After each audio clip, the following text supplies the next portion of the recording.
Students, हमें Kepler के third law का भी एक्सप्लेनेशन हमें यहाँ देखना है, प्रूफ और एक्सप्लेनेशन देखना है। केपलर का थर्ड लॉ क्या था? Related to time.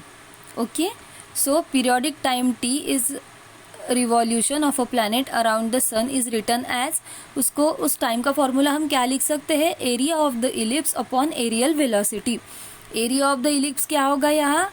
Pi A B, ये फॉर्मूला होता है एरिया ऑफ द इलिप्स का, पाई ए बी। एरियल वेलोसिटी को लिख सकते हैं हम जे अपॉन ट्वाइस एम, ये हमें पता है। एरियल वेलोसिटी का फॉर्मूला होता है J upon twice M. Okay, अब ये डिनोमिनेटर का डिनोमिनेटर जो है वो ऊपर चला जाएगा। We know that laws of indices. ये डिनोमिनेटर का डिनोमिनेटर जो ट्वाइस एम है वो जाएगा न्यूमरेटर में। सो वो न्यूमरेटर में चला जाने के बाद हमारी टर्म क्या होगी? पाई ए बी ट्वाइस एम। अब हमें इस टी का जो है स्क्वायर चाहिए, क्योंकि हमारा जो लॉ है वो टी स्क्वायर से हमें आगे देखना है। सो हमने उसका स्क्वायर किया, तो अकेली टर्म का तो हम स्क्वायर नहीं कर सकते ना, तो इसलिए हमें पूरी टर्म का स्क्वायर करना पड़ेगा। सो टी का स्क्वायर लिया, टी स्क्वायर, और इधर की लेफ्ट हैंड साइड की जो थी वो ट्वाइस एम जो ऊपर गया, 2 का स्क्वायर 4, पाई का square pi square, M square ए स्क्वायर बी स्क्वायर, और जे का स्क्वायर डिनोमिनेटर में। उसको दिया हमने equation number 1। In case of an ellipse the value of the semi latus rectum is given by l is equal to b square upon a. L को क्या लिख सकते हैं? B square upon a. तो एल को लिख सकते हैं हम जे स्क्वायर अपॉन एम सी, जे स्क्वायर को लिख सकते हैं एम जी एम अपॉन सी, क्योंकि सी की वैल्यू तो हमें पता है, हमने पिछले वाली प्रूफ में भी देखी थी। जी एम एम होंगी वो कैपिटल जी स्मॉल एम और capital M. Okay, so J का square upon G M square upon M.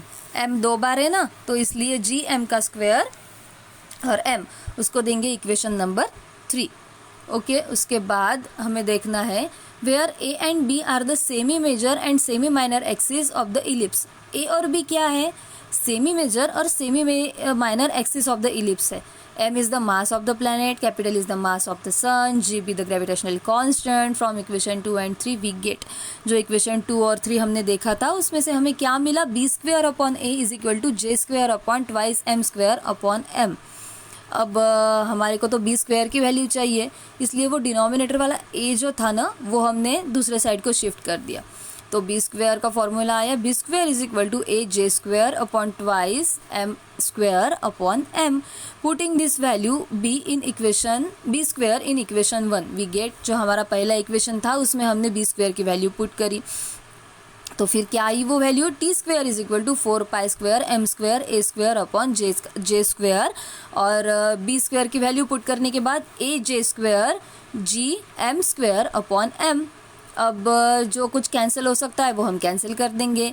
Denominator में क्या है? जे स्क्वायर है, न्यूमरेटर में भी जे स्क्वायर है, वो कैंसिल हो जाएगा। फिर डिनोमिनेटर में एम स्क्वायर है, न्यूमरेटर में भी एम स्क्वायर है, वो भी कैंसिल हो जाएगा। फिर हमारे पास बचा क्या? 4 बचा, पाई स्क्वायर बचा, ए का स्क्वायर बचा, और उसको मल्टीप्लाई में और एक ए है इसलिए हमने उसको एक क्यूब लिख दिया, तो क्या बचा? एक क्यूब। और डिनोमिनेटर में हमारे पास क्या बचा? कैपिटल जी और कैपिटल एम बच गया।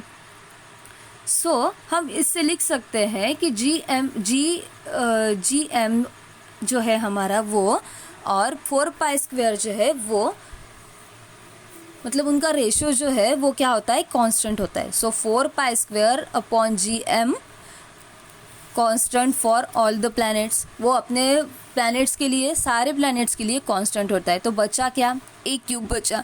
सो जो टी स्क्वायर था हमारे पास उसको क्या लिख सकते हैं हम? T square is equal to constant into a का क्यूब। अब जब कांस्टेंट और इज इक्वल टू का साइन है और वो निकाल के हमें डायरेक्टली प्रोपोर्शनल का साइन यहाँ पुट करना है, तो वो हम कर सकते हैं। कांस्टेंट और इज इक्वल टू का साइन निकाल देंगे और डायरेक्टली प्रोपोर्शनल का साइन पुट कर देंगे। सो हमारा फाइनल इक्वेशन क्या आया? T square is directly proportional to A cube. हो गया हमारा प्रूफ।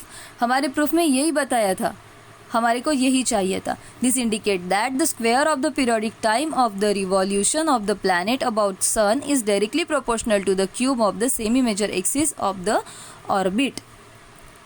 ये क्या था? हमारे केपलर्स के थर्ड लॉ का एक्सप्लेनेशन था।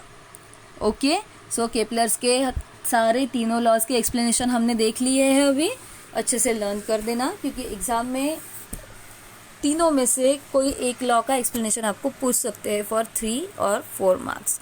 सो this is very important, so take it in mind.